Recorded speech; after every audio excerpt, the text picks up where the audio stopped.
ഇപ്പോൾ Android ഫോൺസിൽ glance എന്നുള്ളൊരു feature ഉണ്ട്. ഇപ്പോൾ സംഭവം എന്താണെന്ന് വെച്ചാൽ ഇപ്പോൾ നമ്മുടെ ഫോൺ നമ്മൾ ലോക്ക് ചെയ്യുകയാണെന്നുണ്ടെങ്കിൽ നമുക്ക് കുറേ വാൾപേപ്പേഴ്സും കാര്യങ്ങളൊക്കെ കാണാൻ പറ്റും. ഓരോരതിൽ അത് ചേഞ്ച് ആവുന്നതായിരിക്കും, ഇടയ്ക്ക് പരസ്യവും വരുന്നതായിരിക്കും.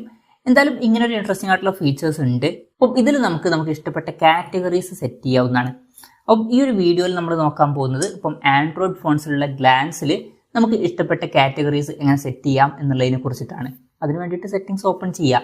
സെറ്റിംഗ്സ് ഓപ്പൺ ചെയ്താൽ ലോക്ക് സ്ക്രീൻ എന്നുള്ള ഓപ്ഷൻ കാണാൻ പറ്റും. അതിൽ ക്ലിക്ക് ചെയ്യുക. അതിൽ ക്ലിക്ക് ചെയ്താൽ ഗ്ലാൻസ് ഫോർ MI എന്നുള്ള ഓപ്ഷൻ കാണാൻ പറ്റും. ഞാൻ പോക്കോയുടെ ഫോണാണ് യൂസ് ചെയ്യുന്നത്.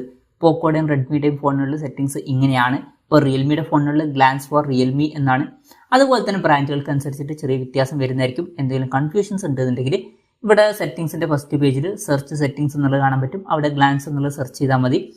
പിന്നെ മിക്കവാറും ഇത് ലോക്ക് സ്ക്രീൻ സെറ്റിംഗ്സിൻ്റെ ഉള്ളിലായിരിക്കും ഉണ്ടാവുക. എന്തായാലും ഈ ഒരു ഗ്ലാൻസ് സെലക്ട് ചെയ്യുക. സെലക്ട് ചെയ്ത് കഴിഞ്ഞാൽ താഴെ നമുക്ക് ഗ്ലാൻസ് ഇമേജ് കാറ്റഗറീസ് എന്നുള്ള ഓപ്ഷൻ കാണാൻ പറ്റും. ജസ്റ്റ് അതിൽ ക്ലിക്ക് ചെയ്യുക. ക്ലിക്ക് ചെയ്തിട്ട് നിങ്ങൾക്ക് ഇഷ്ടമുള്ള കാറ്റഗറീസ് ഇതിൽ നിന്ന് സെലക്ട് ചെയ്യാവുന്നതാണ്. ഇപ്പോൾ ഓൾറെഡി സെലക്ട് ചെയ്ത് ഒഴിവാക്കണമെന്നുണ്ടെങ്കിൽ അത് ഒഴിവാക്കാവുന്നതാണ്. ഇപ്പം ഞാൻ കോമഡിയൊക്കെ സെലക്ട് ചെയ്യാണ്. അതുപോലെ തന്നെ ചിലത് ഞാൻ അൺഫോളോയും ചെയ്യാണ്. അപ്പം അത് നിങ്ങളുടെ ഇഷ്ടത്തിനനുസരിച്ചിട്ട് സെറ്റ് ചെയ്യുക. അതിനുശേഷം ബാക്ക് അടിക്കുകയാണെന്നുണ്ടെങ്കിൽ അതൊക്കെ സേവ് ആവുന്നതായിരിക്കും. അതിനുശേഷം ഈ കാറ്റഗറീസിലൊക്കെ ഫോട്ടോസ് ആയിരിക്കും നമുക്ക് മെയിനായിട്ട് കാണിച്ചു തരിക.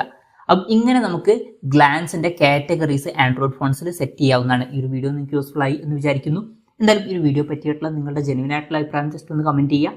അതുപോലെ തന്നെ ഇതുപോലുള്ള വീഡിയോസ് ഇനിയും കാണാൻ താല്പര്യമുണ്ടെന്നുണ്ടെങ്കിൽ ഈ ചാനൽ സബ്സ്ക്രൈബ് ചെയ്യാവുന്നതാണ്.